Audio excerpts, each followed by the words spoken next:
G'day mateys, it is the Downunder entrepreneur here and welcome back to another hustling hot dogs expat hustle video.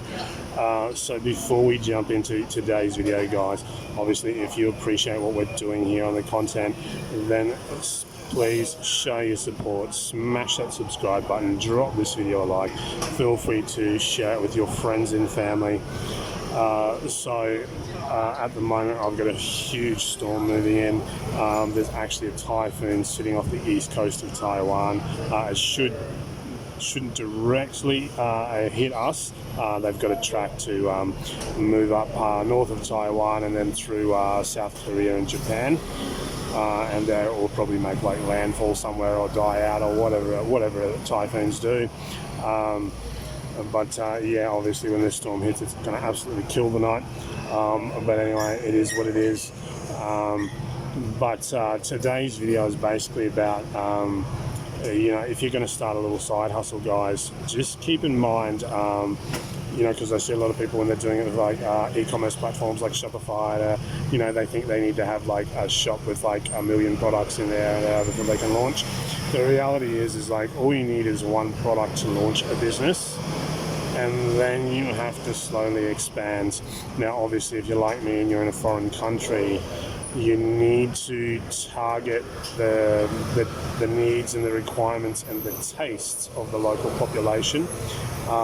You can target foreigners, but in a country, for example, like Taiwan, where there's about 24 million people, that's about 5% of the population. So that's literally 95% of the potential market you're leaving untouched by not, adapting what you're doing and what you're offering to, basically appeal to that particular part of the market.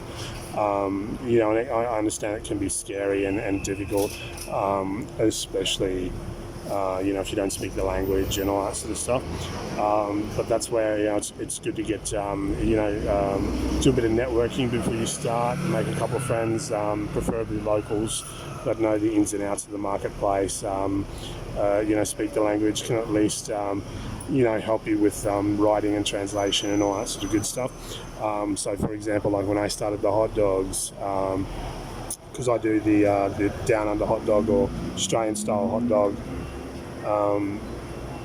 which is the guy next to me is like disappeared and he's got a customer there.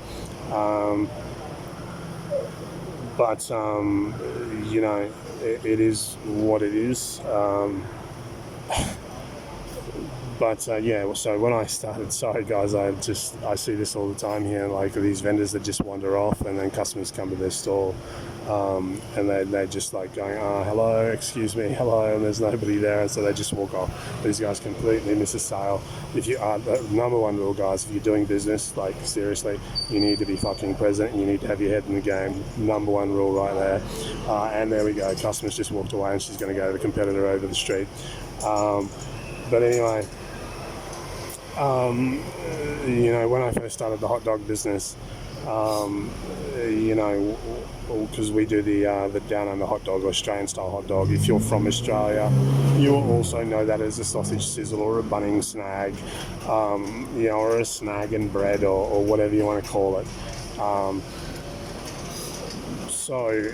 Obviously that's pretty much what we do here. We also do nachos in the barbecue, but we just try to sort of, make it a little bit fancier.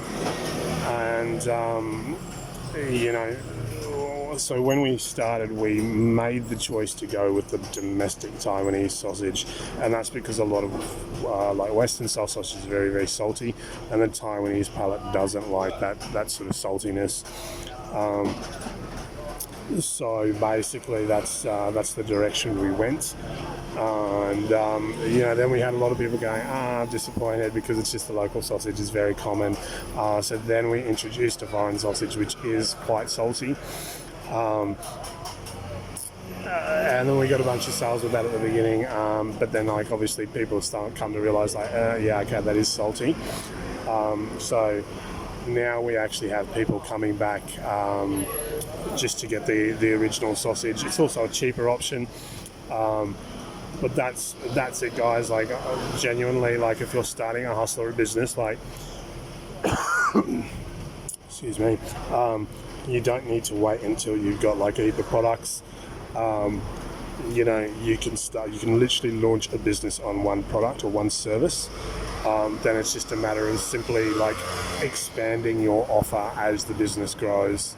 So don't be afraid. Like, don't let that hold you back and stop you from like pulling the trigger and taking action. If all you've got is one product that's sort of like nutted out and like, yep, okay, that's reasonably good enough to go, then, you know, don't hold back, guys. Just take the plunge and just do it. And then obviously, you know, adapt as you go. Offer more.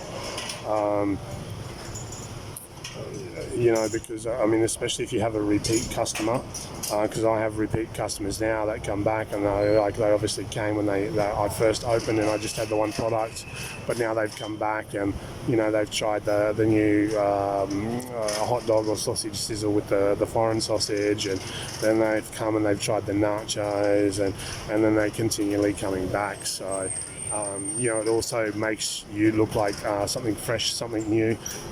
Generally, every time you release a new product, guys, you're going to get like two to 4 weeks of pretty good sales on it, and then it's going to start to sort of like, you know, drop back down. And obviously, the market's going to tell you whether they like it or not, and whether there's a big demand for it.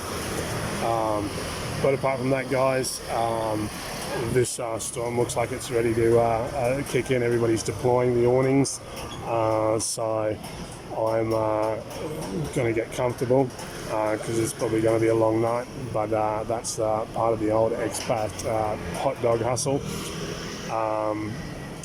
But yeah, guys, so obviously if you like the content we're putting out here, you know, like I said, please, you know, hit that subscribe button, you know, drop a like on this video, tell your friends and family about us, share the content. And you know, thanks for watching. I hope you're all well. Hustle hard, and catch you all in the next video. Cheers.